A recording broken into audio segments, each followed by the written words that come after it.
क्या समलैंगिक थे महाभारत के दो सेनापति हंस और डिंभक? हालांकि विद्वान लोग इस पर अपनी राय अलग अलग रखते हैं। भगवान श्री कृष्ण के द्वारा कंस का वध करने के बाद कहते हैं कि श्री कृष्ण को मारने के लिए कंस के श्वसुर जरासंध ने 18 बार मथुरा पर चढ़ाई की। 17 बार वह असफल रहा। अंतिम चढ़ाई में उसने एक विदेशी शक्तिशाली शासक काल्यवन को भी मथुरा पर आक्रमण करने के लिए प्रेरित किया। हालांकि यदि जरासंध के सेनापति हंस और डिंभक को भ्रम में नहीं रखा जाता तो यादवों को शायद कभी जीत हासिल नहीं होती। महाभारत के सभा पर्व के अध्याय 14 के अनुसार जरासंध के दो सेनापति हंस और डिंभक थे। दोनों में इस कदर मित्रता थी कि दोनों एक दूसरे के बगैर जी नहीं सकते थे।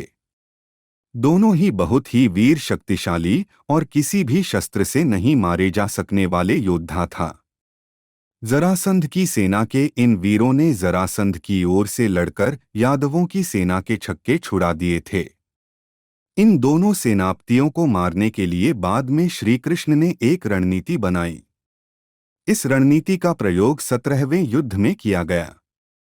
श्री कृष्ण ने युद्ध के दौरान यह अफवाह फैला दी कि हंस युद्ध में मारा दिया गया है। यह सुनकर डिंभक ने यमुना नदी में कूदकर अपनी जान दे दी।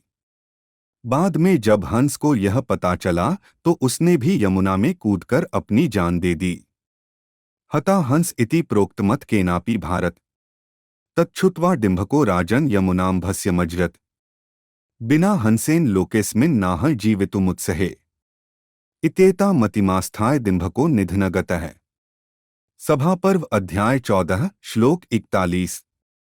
दोनों सेनापतियों की मृत्यु का समाचार सुनकर जरासंध हताश और निराश हो गया और वह अपनी सेना को लेकर लौट गया।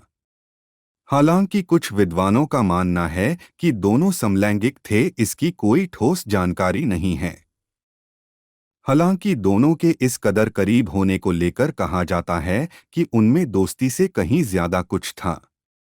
हरिवंश पुराण के भविष्य पर्व के अध्याय 287 में इन दोनों का जिक्र है। कथा के अनुसार राज ब्रह्मदत्त ने शिवजी की आराधना करके दो पुत्र प्राप्त किए, हंस और डिंभक। दोनों भाई थे।